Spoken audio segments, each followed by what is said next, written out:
এই দোয়াটি সবচাইতে বেশি দ্রুত কবুল হয়। অর্থাৎ আপনি চাইছেন, চাওয়ার সাথে সাথে আল্লাহ তাআলা কবুল করে নেয়।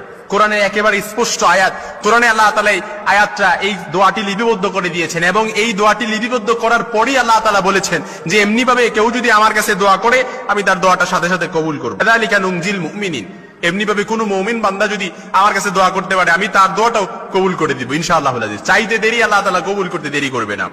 হাদিসের মধ্যে আল্লাহর হাবিব বলেন, দুনিয়ার ভেতরে এই দোয়াটি যদি কোনো মুমিন বান্দা পড়ে, কেউ যদি আল্লাহ তাআলার কাছে দোয়া করে, বিপদ আছে আল্লাহ তাআলা তার বিপদ দূরীভূত করে দিবে, উদ্বেগ উৎকণ্ঠা আছে আল্লাহ তাআলা উদ্বেগ উৎকণ্ঠা দূরীভূত করে দিবে, পেরেশানির ভেতরে আছে আল্লাহ তাআলা পেরেশানিও দূরীভূত করে দিবে। মোট কথা হচ্ছে এই দোয়াটি পড়ে চাইতে দেরি আল্লাহ তাআলা কবুল করতে দেরি করবে না। দোয়াটি একেবারে সহজ, লা ইলাহা ইল্লা আনতা সুবহানাকা ইন্নী কুনতু মিনাজ জালিমিন। সাইয়েদনা ইউনূস আলাইহিস সালাম এই দোয়াটি পড়ার কারণে আল্লাহ তাআলা তাকে মাছের পেট থেকে, অন্ধকারাচ্ছন্ন অন্ধকার থেকে আল্লাহ তাআলা তাকে হেফাজত করেছিলেন। যেই আল্লাহ তাআলা সাইয়েদনা ইউনূস আলাইহিস সালামকে হেফাজত করেছেন সেই আল্লাহ তাআলা কিন্তু এখনো আছে। যে আল্লাহ তাআলা নমরুদের আগুন থেকে সাইয়েদনা ইব্রাহিম আলাইহিস সালামকে হেফাজত করেছিলেন সেই আল্লাহ তাআলা কিন্তু এখনো আছে। যে আল্লাহ তাআলা সাইয়েদনা আইয়ুব আলাইহিস সালামকে হেফাজত করেছিলেন সে আল্লাহ তাআলা কিন্তু এখনো আছে। যে আল্লাহ তাআলা সাইয়েদনা ইউসুফ আলাইহিস সালামকে কুয়া থেকে হেফাজত করেছিলেন সে আল্লাহ তাআলা কিন্তু এখনো আছে। কুয়া থেকে মিশরের বাদশা বানায় দিছে, সুবহানাল্লাহ বিহামদি, সে আল্লাহ তাআলা এখনো আছে। এজন্য খুব বেশি বিপদে পড়ে গেছেন, দেয়ালে পিঠ থেকে গেছে, কারো কাছ থেকে সহায়তা পাওয়ার আশা ছেড়ে দিয়েছেন, দুনিয়ার সবার কাছে মুখাপেক্ষী হয়েছিলেন কিন্তু কারো কাছে ওইভাবে সহায়তা পান নাই, একেবারে দেয়ালে পিঠ থেকে গেছে, কোনো সমস্যা নেই।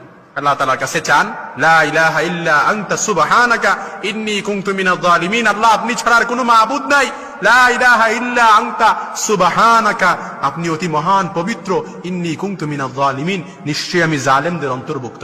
আল্লাহ আপনি আমাকে হেফাজত করেন, আমাকে প্রোটেক্ট করেন, আল্লাহ বিপদ থেকে হেফাজত করেন। আল্লাহ তাআলা বিপদ থেকে হেফাজত করবে। শত্রুর পক্ষে যে জিহাদের ময়দানে গেছেন, যুদ্ধের ময়দানে একেবারে বিপদের শত্রুর মুখাপেক্ষি হয়ে গেছেন, শত্রু আপনাকে মারতেছে, ওই মায়ের মধ্যেও যদি আপনি এই দোয়াটা পড়েন, শত্রু আপনাকে যতই আঘাত করুক না কেন একটা আঘাতও আপনার গায়ে লাগবে না ইনশাআল্লাহুল আজিজ। বিপদে পড়ে গেছেন, একেবারে বিপদের সম্মুখীন হয়ে গেছেন, হঠাৎ বিপদে পড়ে গেছেন, এই দোয়াটি পড়বেন, এই দোয়াটি সাথে সাথে পড়বেন, ইনশাআল্লাহ গায়বী সাহায্য পাবেন।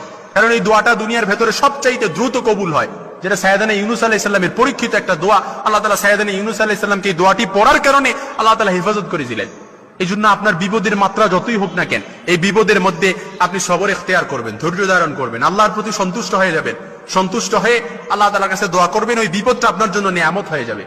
আর বিপদের সময় যদি আপনি আল্লাহ তাআলার উপর সবর ইখতিয়ার না করে অসন্তুষ্ট হয়ে যান, ওই বিপদটা আপনার জন্য শাস্তি হয়ে যাবে। এই জন্য যত বিপদই হোক না কেন, বিপদকে নিয়ামত হিসেবে নিয়ে আল্লাহর উপর সবর ইখতিয়ার করে, আল্লাহর উপর ধৈর্য ধারণ করে